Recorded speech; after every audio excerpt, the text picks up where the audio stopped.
Queridos amigos, estamos iniciando mais um programa estudando e aprendendo com o livro Os Mensageiros. Você sabe que esse livro é da Lavra Mediúnica de Chico Xavier, do espírito de André Luiz. Nós estamos estudando coisas interessantes que nos dão uma visão um pouco maior do que é o mundo espiritual. A semana passada você vai se lembrar que na casa de Isabel estava uma conversa entre dois encarnados. Um era o doutrinador e o outro era um frequentador. Bentes e Dr. Fidelis. Dr. Fidelis era um cientista, um homem que gosta muito de estudar a ciência, e ele começou a fazer uma série de interrogações a Bentes sobre o negativismo, sobre algumas coisas que ele via como errado no movimento espírita. E Bentes, muito bem preparado, um homem que estudou bastante a doutrina espírita, estava capacitado para conversar com ele. E percebia André Luiz, Vicente e também Aniceto que havia umas nuvens negras rodeando o pensamento desse nosso irmão. Toda vez que nós não temos seriedade naquilo que nós fazemos, toda vez que nós colocamos em dúvida, é natural que as trevas nos envolvam. E ele então tece uma série de comentários negativos e Bentes vai tentando justificar.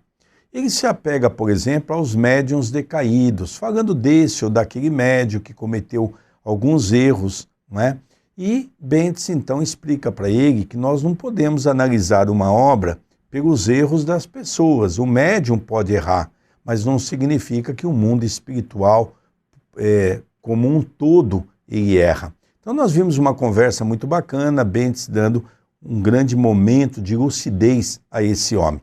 Mas antes de começarmos o outro capítulo, tudo bem com você, André Luiz? Tudo bem, querido Sérgio, que alegria em podermos iniciar pela TV A Caminho da Luz mais um programa em que estudamos capítulo por capítulo deste livro apaixonante que é Os Mensageiros. Que Jesus nos abençoe, abençoe a cada telespectador que está nos acompanhando neste momento e que possamos entender o capítulo que estudaremos no dia de hoje. Veremos hoje o capítulo 46º, Aprendendo Sempre. Segundo informações de Aniceto, faltava mais de 1 hora para o início da preleção evangélica, sob a responsabilidade do senhor Bentes, na esfera dos frequentadores encarnados. Mas o movimento de serviço espiritual tornara-se intensíssimo.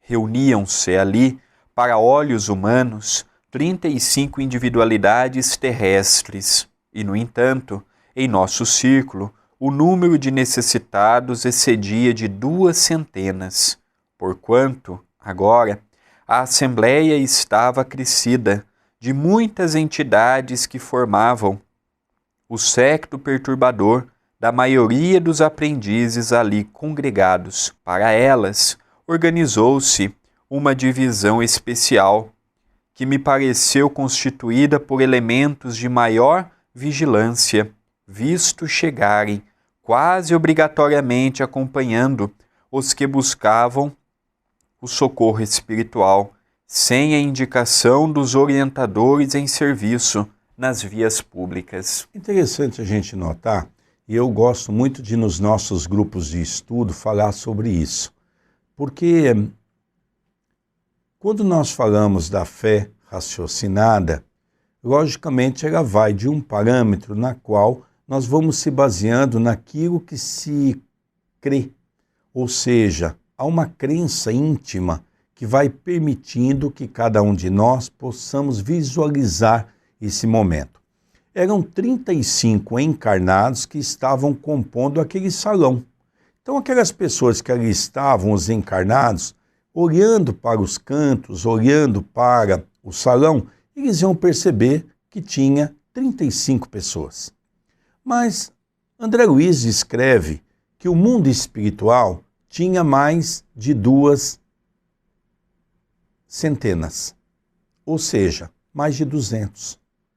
E aqui também dá uma outra informação, que muitos desses espíritos foram acompanhados ou acompanhando os encarnados.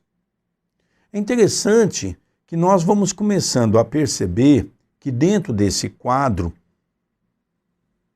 se nós tivéssemos a dupla visão, talvez ficaria mais fácil para nós mantermos até mesmo um ambiente saudável. Esses dias atrás, num grupo de estudo, nós estávamos falando exatamente sobre isso. Nós devemos ter um comportamento diferente na casa espírita. Tem uma frase que se usa, o silêncio é uma prece. Lógico que quando Emmanuel disse aquela frase, ele não disse no sentido apenas do silêncio verbal, mas o silêncio da nossa mente. Nós devemos entrar numa casa espírita ou num templo religioso qualquer, sentarmos e entrarmos em oração. Então as pessoas chegam, aquela conversaiada, conversa sem nexo, coisas de violência, jogo de futebol, coisas de pouca importância, e esquecemos que ali, naquele momento, é um pronto-socorro. Os espíritos ali estão para receber auxílio e precisam das nossas energias, chamadas energias animalescas. Então, eu preciso aprender a me comportar numa casa espírita, me comportar de uma maneira correta. Eu preciso ajudar o plano espiritual com as minhas preces, com a minha postura, com os meus bons pensamentos. E é isso que às vezes eu vejo que falta no nosso movimento espírita. Exatamente por as pessoas não terem a dupla visão, nós não temos ainda aquela conscientização de como nos comportar numa casa espírita. Não é mesmo, André Luiz? É verdade, nós vemos pela descrição do capítulo de hoje o quanto o pensamento do encarnado pode interferir no bom andamento de uma atividade. Então a seriedade não deva ser apenas no aspecto da fala, mas também no aspecto dos pensamentos, dos desejos, que ali nós mantemos enquanto estamos cooperando com o alto numa atividade, seja ela qual for, seja doutrinária, seja assistencial, ou mesmo apenas limpando o centro. Nós passamos a ver a importância de nos mantermos serenos, de nos mantermos equilibrados, até mesmo para ajudarmos de uma maneira eficaz na atividade que está ocorrendo, seja nos dois planos, seja apenas no plano espiritual. Continua André Luiz. A movimentação era enorme e o tempo era escasso para qualquer observação. Sem movimento ativo, todos os servidores da casa se mantinham a postos, desenvolvendo a melhor atenção. Reparei que num ângulo da grande mesa havia numerosas indicações de receituário e assistência. Os mais variados nomes ali se enfileiravam. Muitas pessoas pediam conselhos médicos, orientação, assistência e passes. 4 facultativos espirituais se moviam diligentes e, secundando-lhes o esforço humanitário, 40 cooperadores diretos iam e vinham, recolhendo informações e enriquecendo pormenores. Então aqui a gente percebe, André, veja, 40 entidades espirituais, 40 amigos espirituais trabalhando naquele movimento de acompanhar as pessoas que estavam ali chegando, também acompanhando os desencarnados, não é? Naquele trabalho que se faz nessas duas dimensões, a crosta e o mundo espiritual mais próximo da crosta, que é o umbral. Então nós vemos esses espíritos se movimentarem. Talvez a gente não tenha ideia. Eu falo sempre no nosso grupo que se nós tivéssemos a dupla visão, nós ficávamos constantemente emocionados de ver essas pessoas trabalhando com afinco, sempre com um sorriso, com alegria no coração em poder servir. Os espíritos fazem a parte delas. E nós, os trabalhadores, precisamos começar a nos preparar melhor para cooperar com esses benfeitores. Com certeza, nós também somos partes ativas numa atividade. É um intercâmbio.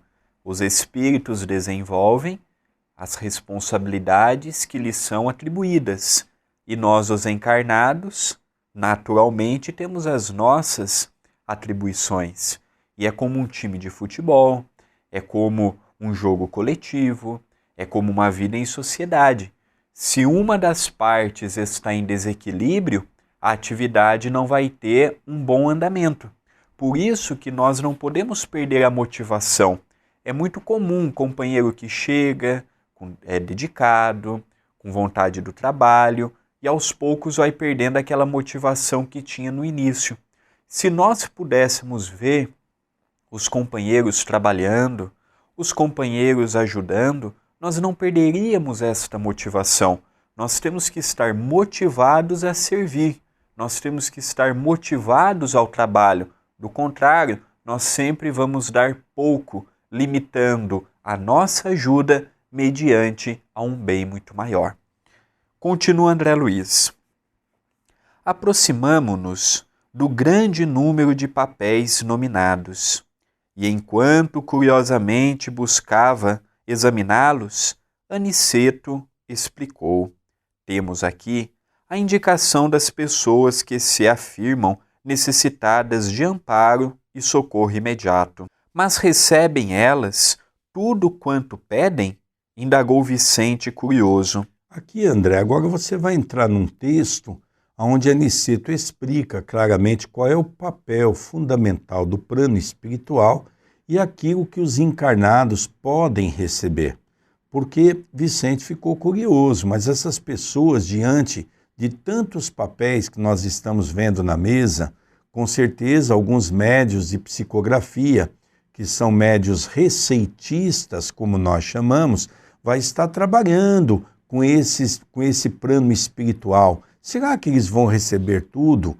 Essa dúvida de Vicente é a dúvida da grande maioria das pessoas que vêm para o movimento espírita, que ainda não conhece o mecanismo desse entrelaçar entre o plano físico e o plano espiritual. Então nós vamos ver agora, você, o nosso telespectador, vai perceber que a mensagem é uma mensagem belíssima, é uma mensagem sucinta, que nos dá uma visão panorâmica e que nos faz ver como é esse relacionamento entre mundo físico e mundo espiritual. Continua. Nosso mentor sorriu e respondeu: recebem o que precisam. Muitos solicitam a cura do corpo, mas somos forçados a estudar até que ponto lhe podemos ser úteis. No particularismo dos seus desejos, outros reclamam orientações várias, obrigando-nos a equilibrar nossa cooperação, de modo a lhes não tolher a liberdade individual. A existência terrestre é um curso ativo de preparação espiritual e quase sempre não faltam na escola os alunos ociosos, que perdem o tempo ao invés de aproveitá-lo, ansiosos pelas realizações mentirosas do menor esforço. Desse modo, no capítulo das orientações, a maior parte dos pedidos são desassociados. A solicitação de terapêutica para a manutenção da saúde física, pelos que de fato se interessem pelo concurso espiritual, é sempre justa. Todavia, no que concerne a conselhos para a vida normal, é imprescindível muita cautela de nossa parte, diante das requisições daqueles que se negam voluntariamente aos testemunhos de conduta cristã. O Evangelho está cheio de sagrados roteiros espirituais, e o discípulo, pelo menos diante da própria consciência, deve considerar-se obrigado a conhecê-los. Aqui nós vemos Aniceto dar uma belíssima explanação sobre como funciona o tratamento espiritual. Primeiramente, nós precisamos tomar alguns cuidados. Por exemplo, eu ouço muito no movimento espírita uma frase que diz: é do seu merecimento. Eu vejo também que essa frase cria uma problemática muito grande na cabeça das pessoas. Porque muitas vezes pessoas até de pouca fé, pessoas que têm uma vida vil, acaba indo num centro, acaba fazendo um tratamento e acaba recebendo um auxílio. E muitas vezes uma pessoa considerada boa, uma pessoa equilibrada, uma pessoa que tem até um trabalho, não consegue às vezes atingir o mesmo grau de cura, o mesmo grau de auxílio. Então o que é a fé? Porque as pessoas dizem: é do seu merecimento, é da sua fé. Primeiramente, quando nós falamos de tratamento espiritual, eu tenho que me recompor com o meu passado. Porque quando eu vou reencarnar, é preparado um perispírito, e esse perispírito ele vem exatamente com algumas coisas que nós chamamos de processo kármico. Alguns momentos que nós teremos que passar diante do corpo físico por abuso no passado. Existem muitas pessoas que às vezes estão doentes, exatamente porque, pelo seu desequilíbrio mental, tem um espírito que o acompanha, da mesma afinidade. Esse espírito tem uma doença e muitas vezes no processo psicossomático ele passa essa doença emocionalmente para o médium. E é por isso que muitas pessoas vão ao centro espírita e acabam se curando. Trata-se do espírito que está o acompanhando e automaticamente a doença também é tratada. Existe uma série de situações que nós vamos estudando ao longo do tempo com a doutrina espírita. Então não é apenas uma questão simplista de dizer assim, a pessoa ter fé. Não. Mas é interessante, por exemplo, vocês vão perceber que há 2 capítulos atrás, nós vimos aquele trabalho que André foi dar um passe em 6 pessoas, todos doentes, e apenas uma mulher entrou na faixa vibratória que ele estava quando foi fazer uma prece. Ela estava cega e se curou. Então, logicamente, nós vamos também remontar ao tempo e vamos relembrar que quando estudamos o Novo Testamento, os evangelistas fazem questão de citar que Jesus, após cada cura, ele dizia: a tua fé te curou. Jesus não assumia a cura. Jesus colocava a pessoa a importância da sua fé. Isso é muito importante para todos nós.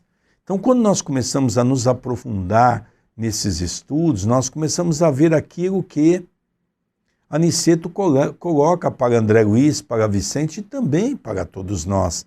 É uma série de situações. Então, os espíritos vão resolver o problema de cada um? Não. Os espíritos vão trazer na receita aquilo que cada um precisa para cuidar um pouco do corpo. Mas existe uma potencialidade de um remédio, que é o melhor remédio que nós temos, que é a nossa própria consciência, ou seja, que é o nosso próprio pensamento. Nós podemos e nós temos a cura dentro de nós. O que nós precisamos é sair desse grau negativista, é sermos pessoas mais positivas, pessoas mais de bem com a vida. Muitas das nossas doenças são atraídas exatamente pelo negativismo que nós implantamos em nosso dia a dia. Olha, André, que coisa interessante para a gente falarmos um pouquinho sobre essa temática. E é interessante, querido Sérgio, querido telespectador, que este livro é da década de 40. Não tínhamos o avanço tecnológico que nós temos hoje. O Centro Espírita Perdão, Amor e Caridade, em que tem como departamento a TV A Caminho da Luz, aqui na cidade de Itapira, tem um departamento que é o tratamento espiritual à distância. Porque tem muitas pessoas que às vezes na cidade onde reside não tem um centro espírita, não tem como passar por um processo espiritual devido há um problema espiritual que esteja naquele momento passando. Então, o tratamento espiritual à distância vem gerando grandes benefícios para aqueles que, porventura, estão com algum problema de âmbito espiritual. E é interessante que ele funciona de um modo online, pela internet. E nós vemos a interação da espiritualidade amiga, o amparo, o socorro, a ajuda. É interessante, André, antes de você dar continuidade, nós vamos ver uma palavra aqui que fala que a grande maioria não recebe ajuda porque é ocioso. Eu me lembro que recentemente isso acontece muito, e acho que você que está nos ouvindo, que é um dirigente do movimento espírita também, você que é um trabalhador, você que é um frequentador do centro, é comum acontecer isso. Eu estava num supermercado e, de repente, uma pessoa me aborda e diz: olha, Sérgio, hoje é quarta, você vai ao centro? Eu digo sim. Ah, dá para você colocar o meu nome no livro de prece? Eu não estou bem. Eu digo perfeitamente. Aí eu olhei para o carrinho da pessoa, a pessoa estava ali com um saco de carvão, estava ali com umas bebidas, estava ali com alguns pacotes de carne. Eu disse assim: a festa hoje vai ser boa, hein, meu amigo? Ele diz: vou fazer um churrasquinho para alguns amigos, tem um jogo de futebol para a gente assistir. Eu digo: isso tudo é hoje? É hoje. Eu digo: e você vai fazer festa e eu vou ter que orar por você? Interessante, não é? Como é que as coisas são? Não é? A gente tem que ter coragem de falar as coisas para as pessoas. Fala, então se hoje você não pode ir porque vai ter festa, a semana que vem eu te convido para ir no centro, vamos fazer uma prece juntos lá. Porque a ociosidade é que mata as pessoas. É muito cômodo, porque nós viemos de religiões tradicionalistas, onde nós tínhamos o costume de pagar, ou até hoje temos o hábito de pagar para que faça uma prece, uma oração, que reze uma missa por nós, uma missa para os mortos. O Espiritismo vem nos trazer uma visão completamente diferente. Nós somos capazes de fazer uma prece por nós mesmos, pelos nossos familiares, pelos doentes, pela nossa cidade, pelo nosso país, pelo nosso planeta. O Espiritismo traz uma mensagem bastante altruísta com referência a tudo isso. Agora, as pessoas é muito cômodo. Enquanto nós vamos no centro rezar, a pessoa está num churrasco na casa dela, bebendo. E isso vai surtir algum efeito? O mundo espiritual pode até pegar um endereço, os nossos amigos, e fazer uma visita naquele ambiente. Mas quando chegar naquele ambiente, o que vai ver? Vai ver festas, prazeres. Os espíritos bons vão se afastar, como nós já estudamos isso no livro dos médiuns. Quem são os espíritos que vão estar nessa festa? E é interessante que depois a pessoa diz assim: engraçado, minha casa não está bem. Eu e minha esposa brigamos muito com meus filhos, não há entendimento. Mas não pode haver entendimento. Ô amigo, você faz o evangelho no lar? Nunca fiz. Você já convidou Jesus para participar da sua casa? Nunca participei. E com essas festas todas regradas por bebida, como é que você acha que vai estar o ambiente espiritual da sua casa? Diga-me. Então nós precisamos começar a perceber que principalmente André Luiz, nessa obra Os Mensageiros, vem trazer para nós essa situação. Jesus disse: conhecereis a verdade e a verdade vos libertará. Então, quanto mais eu vou conhecendo essa verdade, mais eu vou vendo a importância que eu tenho através do meu esforço, da minha dedicação, do meu trabalho. Agora, é muito cômodo eu pedir para as pessoas ficar orando para mim, enquanto eu fico nessas festas todas, nessas orgias, não é? Então, nós precisamos ter essa consciência de que nós somos o grande responsável por aquilo que nós queremos da nossa vida. Quais são os espíritos que a gente quer em nossa vida? Ah, Sérgio, lógico, eu quero os bons espíritos. Para você querer os bons espíritos, você tem que fazer por merecer. Agora, você não faz um evangelho no lar, você não faz uma ação caritativa, você não ajuda ninguém.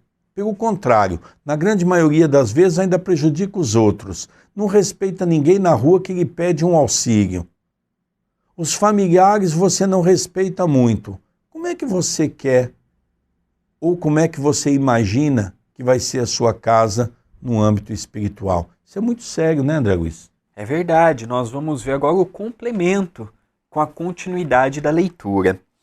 O instrutor amigo fez pequena pausa, mudou a inflexão de voz, como para acentuar fortemente as palavras, e considerou: possivelmente, vocês objetarão que toda pergunta exige resposta e todo pedido merece solução.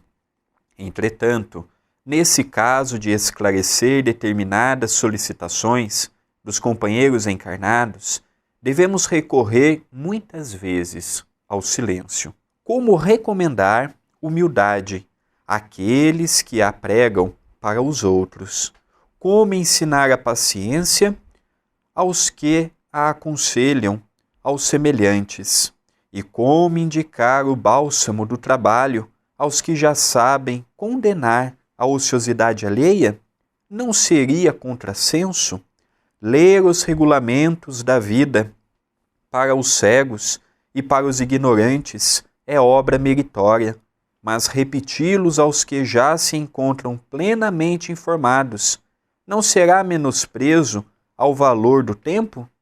Alma alguma, nas diversas confissões religiosas do cristianismo, recebe notícias de Jesus sem razão de ser. Ora, se toda condição de trabalho edificante traduz compromisso da criatura, todo conhecimento do Cristo traduz responsabilidade. Cada aprendiz do Mestre, portanto, está no dever de observar a consciência, conferindo-lhe os alvitres profundos com as disposições evangélicas.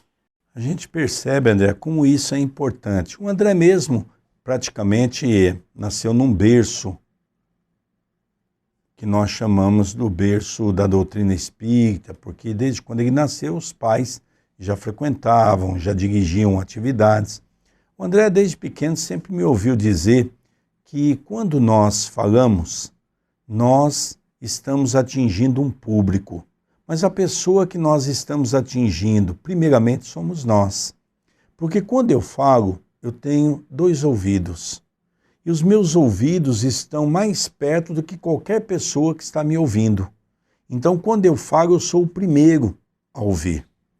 E isso nos dá uma ideia de que nós estamos aqui para aprender. O que atrapalha no movimento espírita é que nós falamos sempre para o outro. Por exemplo, o capítulo da paciência. Eu tenho dito isso nas minhas palestras, porque é muito interessante, não é? Eu conto uma pequena história que um companheiro da casa se aproximou de mim e diz assim: Sérgio, hoje por 3 vezes eu perdi a paciência. E eu pergunto à pessoa: é mesmo? Ele diz: é. Eu digo: você perdeu a paciência? Ah, Sérgio, 3 vezes durante o dia. Eu digo: você está enganado, meu amigo. Ele diz: por quê, Sérgio? Eu disse: porque você não pode perder aquilo que você não tem. Nós não temos paciência. Veja, querido telespectador, você não pode perder aquilo que você não tem. Nós, por exemplo, os dirigentes, aonde muitas pessoas cometem um erro gravíssimo de elevar o dirigente da casa, como se o dirigente da casa fosse uma pessoa que não cometesse erro. É um grande erro. Nós ainda temos a impaciência, nós ainda somos intolerantes, nós ainda temos dificuldade em fazer a caridade, nós ainda estamos num caminho que ainda falta muito para chegarmos naquilo que se chama o ideal. Então, por isso, André, é que a gente percebe como é distante, como nós nos encontramos distante dessa colocação. Por isso que a nossa atual encarnação se faz tão importante. Juntarmos o conhecimento e, com muita luta, irmos à prática. Continua. Vicente, que escutava com grande interesse, aventou: no entanto, ousaria lembrar os que formulam semelhantes pedidos levianamente? Sim, elucidou Aniceto sorrindo, mas nós não poderemos copiar-lhes o impulso. Os desencarnados e os encarnados, que ainda abusam das possibilidades do intercâmbio entre as esferas visíveis e invisíveis ao homem comum, pagarão alto preço pela invigilância. Neste caso, perguntei respeitoso: como corresponder aos pedidos de orientação? Alguns, raros, esclareceu nosso orientador, merecem o concurso da nossa elucidação verbal, na hipótese de se referirem aos interesses eternos do espírito. Quando isso nos seja possível, entretanto, quase sempre é indispensável nada responder de maneira direta. Auxiliando os interessados na pauta de nossos recursos, em silêncio, mesmo porque não temos grande tempo para relembrar a irmãos encarnados certas obrigações que lhes não deviam escapar da memória, para a felicidade de si mesmos. E aí, André, nós vamos relembrar uma frase de Jesus que ele diz que nós não devemos jogar pérola aos porcos. Não adianta perder tempo em tentar fazer com que uma pessoa modifique a sua maneira de pensar se ela não está a fim de se modificar. Nós temos que entender que a transformação íntima é pessoal e intransferível. Nós, muitas vezes, no centro, gastamos um tempo muito grande com pessoas que vale a pena porque nós estamos investindo naquela pessoa que quer se transformar. Agora, nós vemos muitas vezes o quanto as conversas das pessoas em torno daquilo que nós chamamos do espiritismo são coisas vulgares. Pessoas que, de uma certa maneira, querem resolver os seus problemas, seja de saúde, não só que as estatísticas do movimento espírita demonstram para todos nós que há um índice muito grande de pessoas que chegam pela dor, recebem auxílio e quando começam a estudar a doutrina espírita percebem que ela é muito difícil de ser vivenciada. Ela é muito difícil de colocar em prática e a grande maioria acaba desistindo porque realmente a reforma íntima que a doutrina espírita nos pede é algo bastante grande. Então nós passamos a ver que a importância da nossa atual encarnação, já que ainda estamos distantes de fazermos o que o Chico fez com as suas grandes proporções, que nós possamos nos esforçar para fazer o pouquinho, mas que este pouco seja bem feito, com amor, com responsabilidade e com disciplina. Calou-se por momentos o bondoso instrutor, considerando em seguida, interessado em nos subtrair quaisquer dúvidas.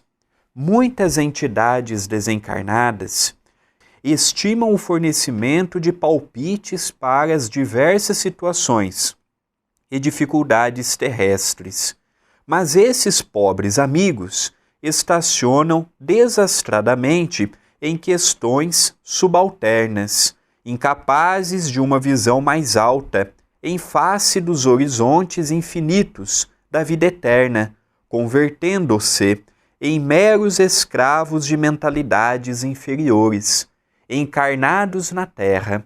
Esquecem que o nosso interesse imediato, agora, deve ser, acima de todos, aquele que se refira à espiritualidade superior. Nossos irmãos inquietos, que forneçam palpites a preguiçosas mentes encarnadas sobre assuntos referentes à responsabilidade justa e necessária do homem, deve fazê-lo de própria conta.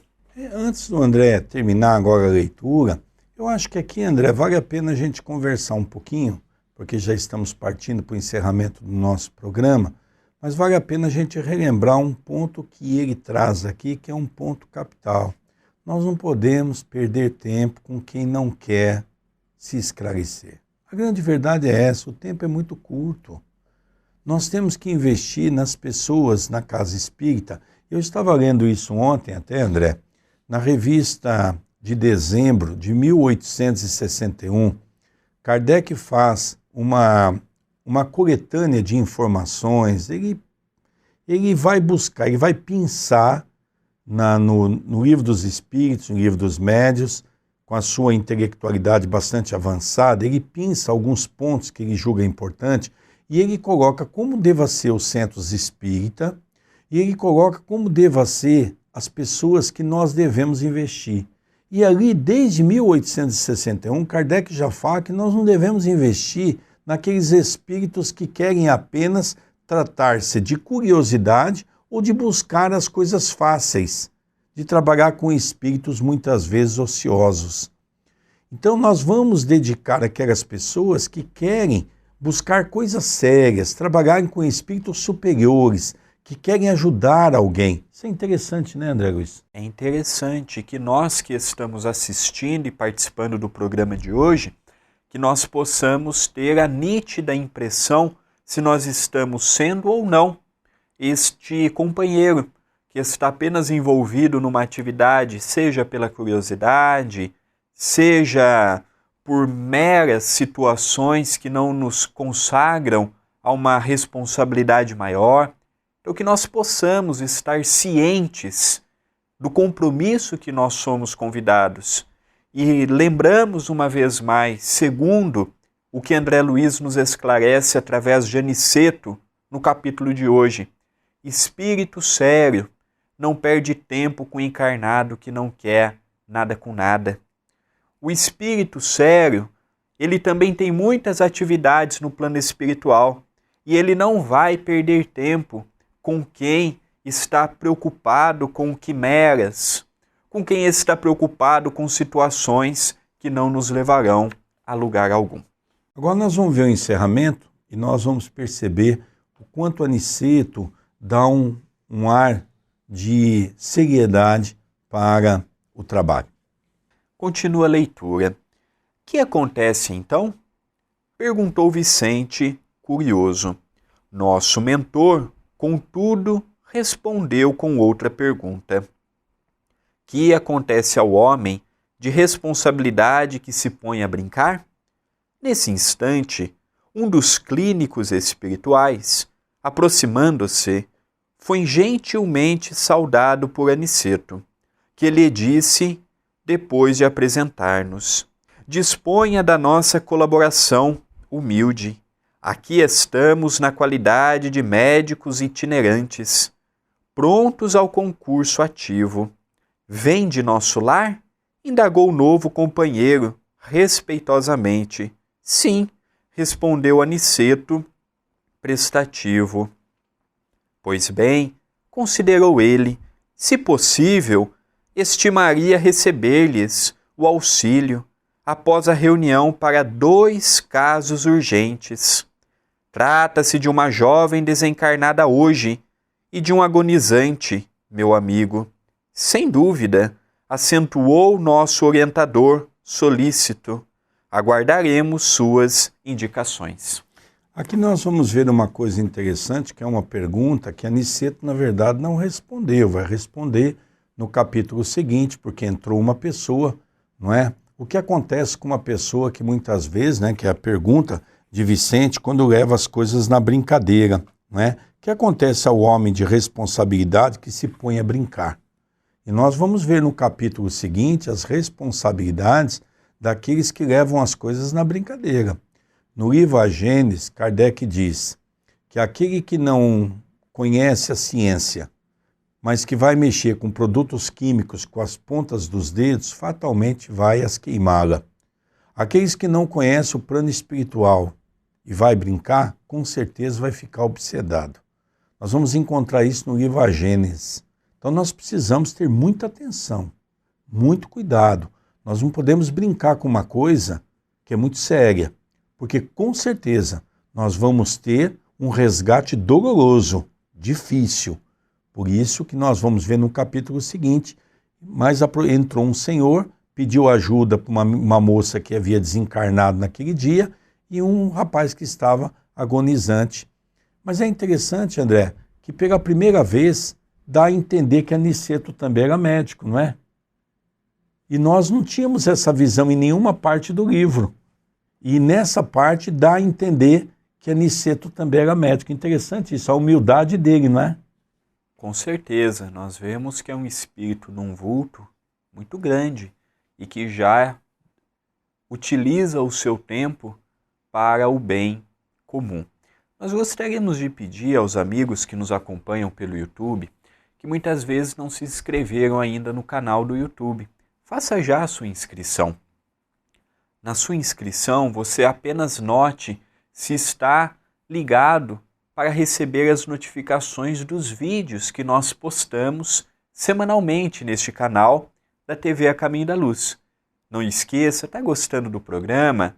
Dê o seu like, deixe o seu comentário, compartilhe para que outras pessoas também possam interagir conosco. A sua interação, a sua mensagem, ela é muito importante para darmos continuidade nesta reta final do estudo do livro Os Mensageiros.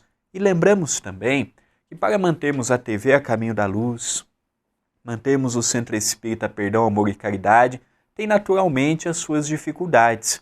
E você, o nosso telespectador querido, pode ser um cooperador para continuarmos com este projeto no ar, levando estas mensagens de consolo, de esclarecimento, sempre pautado em Jesus, Allan Kardec e Chico Xavier. Então você pode adquirir um livro, um DVD, um CD na loja virtual A Caminho da Luz, loja-acaminhodaluz.com.br. André, eu moro em outro país e eu gostaria de ajudar de outra forma. Mande o seu e-mail. O do nosso querido Sérgio Vilar é vilarsergio10@gmail.com e o nosso e-mail vilarandré2@yahoo.com.br. A sua ajuda ela é fundamental para continuarmos com os projetos que estamos em curso. Eu gostaria também de aproveitar esse momento. O André falou dos DVDs.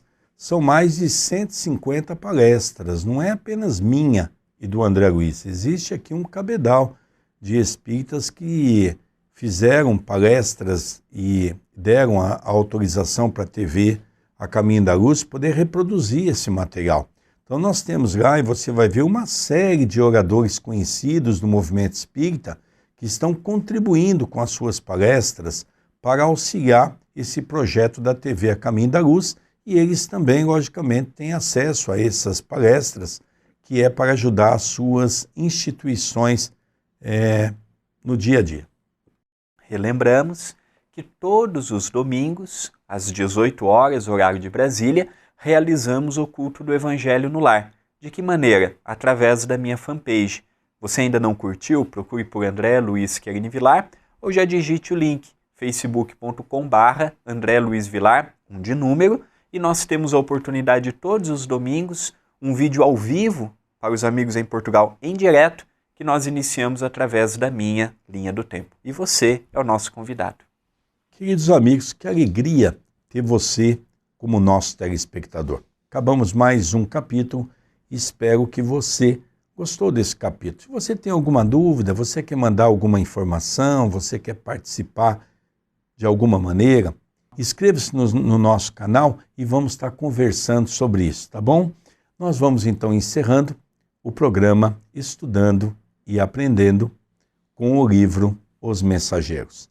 Livro este da Lavra Mediúnica de Chico Xavier, do Espírito de André Luiz. Na semana que vem, daremos continuidade nesse estudo. Uma boa semana, um beijo no coração, que Jesus nos abençoe a todos. Que Jesus nos abençoe, não só hoje, mas todo sempre. Muita paz para todos nós.